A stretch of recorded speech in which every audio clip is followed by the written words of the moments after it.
Don Giovanni in concert. A stripped-down concert version of Mozart's perennial favorite Don Giovanni at the Westben Festival leaves too much to the imagination.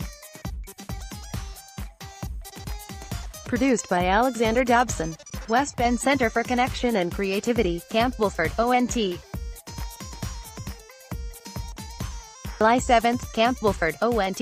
On Saturday afternoon, a group of Canadian performers tried a bucolic twist on the Metropolitan Opera's 80-plus-year tradition of giving people live performances they can hear, but not see. They presented a concert version, with the bare minimum of props, of Wolfgang Amadeus Mozart's perennially popular 1787 opera Don Giovanni in the rolling, sun-drenched countryside outside of Camp Woolford, ONT, a small town on the Trent River. Article continued below. The concert also included a bare minimum of accompaniment, a concert, grand piano. The event took place in the intimate barn at what was for the past 18 years known as the Westben Festival, but has now been renamed Westben Center for Connection and Creativity. It felt odd seeing Don Giovanni performed like this outside of a music school, and there were some cringeworthy moments of bad costuming and awkward movement around the stage.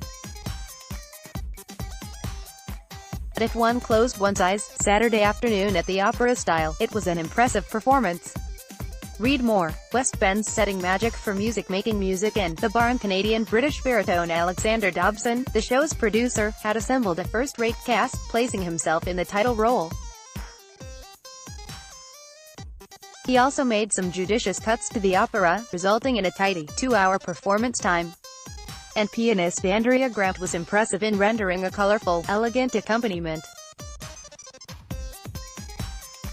Dobson was fierce and daring as the Don, fearlessly tackling the role that would have launched 1003. His supporting cast was equally up to the task, including some wonderful work by tenor Colin Ainsworth, bass baritone Joel Allison, bass Matthew Leaf, and sopranos Vanya Chan, Taya Kisara and Leanne Kaufman. Article continued below. Ultimately, though, the show left much to the imagination, including surtitles. The blank barnwood wall behind the stage would have been an ideal place to place a projection that translated the Italian dialogue into English. Unless it is a particularly static Baroque work, opera really needs to be staged for it to become a truly engrossing experience.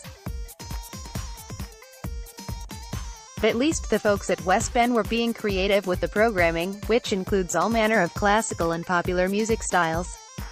The next day promised a solo recital by pianist Robert Silverman, and next weekend's lineup includes a show by comedians Colin Mockery and Deb McGrath and a concert by the Vancouver Chamber Choir. New this year, to go with the festival's name change and expanded status to include the full calendar year, is a collaborative program. Over the coming week, 9 performer-composers from around the world will be developing new material individually and in groups. Festival founders Brian Finley and Donna Bennett want the quiet countryside to inspire creative musical minds, much in the way the Banff Centre has done in the Rockies in the past. Westben proved that having a music festival in an out-of-the-way location could draw a core of enthusiastic fans, so there's no reason to believe this evolution won't be able to succeed as well. For more information on Westben, visit westben.ca. Classical music writer John Taradz is supported by the Rubin Institute for Music Criticism, San Francisco Conservatory of Music, and Ann and Gordon Getty Foundation.